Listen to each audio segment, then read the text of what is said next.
미국 기준금리가 5.25에서 5.55로 한 단계 올라갔습니다. 시장은 그렇게 영향을 받지 않았어요. 그럴 거라 예상을 했고, 중요한 게 9월인데 파월의 발언은 데이터를 보겠다, 9월에 그에 따라서 상황을 열어놓겠다, 미리 언지를 주는 포워드 가이던스도 없다, 이렇게 말하면서 9월의 방향을 알 수 없게 만들었습니다. 보통 불안한 장세에서는 방향을 알 수 없으면 하락하기도 하는데, 이번에 별로 그런 움직임이 없었다라는 게 되게 중요해요. 시장이 그만큼 긍정적인 상황으로 보고 있다라는 겁니다. 파월 의장 발언 중에서 더는 경기 침체는 없다는 발언이 있었는데, 상당히 후행적인 발언이죠. 그럴 수도 있다, 그럴 수도 있지 않겠느냐, 이런 얘기들은 했었지만 이제 없다라는 발언은 굉장히 늦게 나왔어요. 이미 주가가 오를 대로 오르고 난 다음에 이제서야 이런 말을 합니다. 그래서 투자자는 먼저 움직여야 돼요. 확실해질수록 이미 주가는 오르고 먹을 게 없어요. 이게 항상 넌센스죠. 남보다 먼저 확신할 수 있는 정보를 찾고 투자해서 기다리는 게 중요합니다. 제가 보는 지표들이 있는데 간단히 소개하면은, 반도체 지수를 보면은 작년 10월이 저점이었어요. 그때 대비 지금 50% 넘게 지수가 올랐습니다. 어떤 사람들은 뭐 삼성전자라든가 하이닉스 주식만 보고 뭐 아니네 라고 얘기하지만, 전반적으로 필라델피아 반도체 지수를 보는 게 훨씬 낫거든요. AI 열풍도 역할을 했지만 저점 바닥은 챗 GPT가 나오기 전 작년 10월 달이었었고요.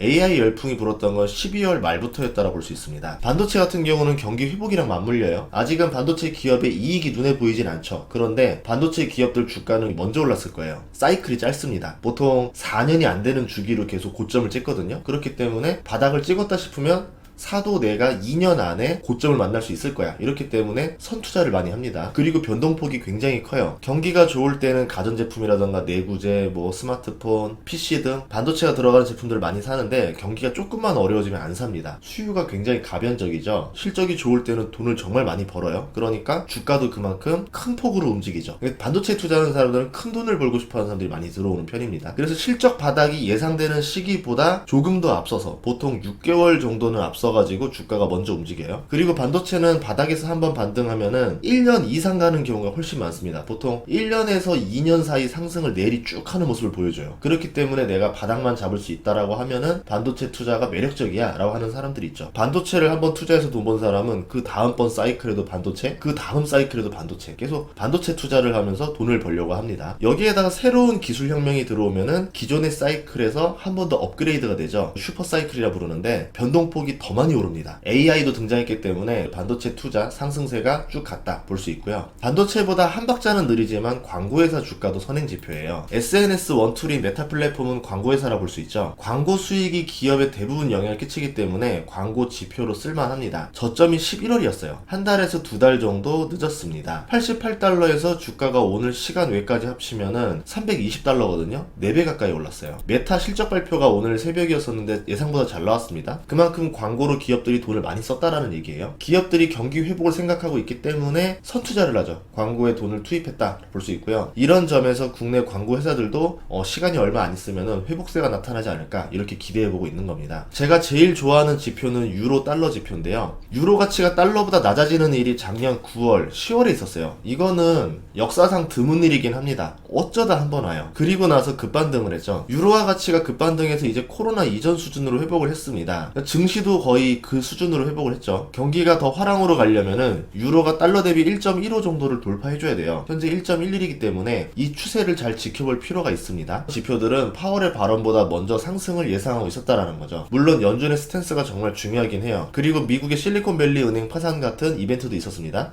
분명히 하락할 이벤트였는데 연준이 재빠르게 나섰죠. 코로나 때도 그랬죠. 정말 하락할 상황이었는데 연준이 굉장히 빠르게 나서서 돈을 생각보다 많이 풀면서 증시를 부양했습니다. 실리콘밸리 은행 파산 때도 비슷한 모습을 보여줬어요. 위기에서 연준은 빠르게 대처합니다. 상황이 괜찮을 때는 여유있게 느리게 대처해요. 시장 입장에서는 위기가 온다 하더라도 연준이 또 잘 대처를 해줄 거야 이러면서, 앞으로 위기가 왔을 확률과 그때 연준이 대처할 값을 계산해보면 리스크가 적다라 보는 거고, 지금 증시 바닥 부근에서 봤을 때 앞으로 상승했을 때 내가 얻을 수 있는 수익, 그리고 확률을 계산해 보니까 훨씬 더 먹을 게 크다. 그러면서 반등이 되는 거죠. 올해 금리 인하는 없다라고 이제 파월이 발언을 했는데, 경기 침체가 없으니까 금리 인하를 할 필요도 없긴 합니다. 시장에서 그렇게 나쁜 소식이 아니긴 해요. 물론 여기서 금리 인하까지 해주면은 훨씬 더 베스트겠지만 어떤 상황이냐가 더 중요합니다. 파월 의장이 말한 대로 고용이라던가 물가가 약간 애매한 상태에서 금리를 내린다? 그거는 좋은 상황이 아니라는 거죠. 그만큼 경기 침체 우려가 커져야 되는 겁니다. 그런데 경기 침체 우려가 없어요. 물가나 고용은 하반기에 약간 튀어오를 가능성이 있어요. 기저효과 때문에. 그럼 금리 인하를 이야기하면은 하반기에 물가가 더 튀어오를 수가 있겠죠. 스태그 가능성을 열어주게 되는 겁니다. 그거보다는 경기 체력이 좋아졌으니까 이 정도 금리는 버틸 수 있어. 물가가 2025년에 2% 목표를 달성할 거로 보고 있어. 그렇다고 2% 도달을 확인한 후에 금리 인하를 하진 않을 거야. 이 얘기는 뭐냐면 2024년에는 금리 인하를 할 거란 얘기입니다. 그때는 물가 지표도 확실히 잡힙니다. 이때부터는 경제가 조금 더 좋을 수 있다 볼 수 있겠죠. 그때까지만 2023년에 경기가 잘 버텨주면은 금리를 유지하면서 물가를 확실히 잡아두겠다라는 거예요. 그럼 23년에 좀 어려운 일을 해결하고 나면은 24년은 좋을 것이다. 25년은 관성의 법칙으로 계속 좋아지겠죠. 그런데 경기 침체가 없을 거다라 얘기했던 거는 훨씬 더 베스트의 이야기가 되는 겁니다. 주식시장에서는 나쁜 소식이 아니라는 거죠.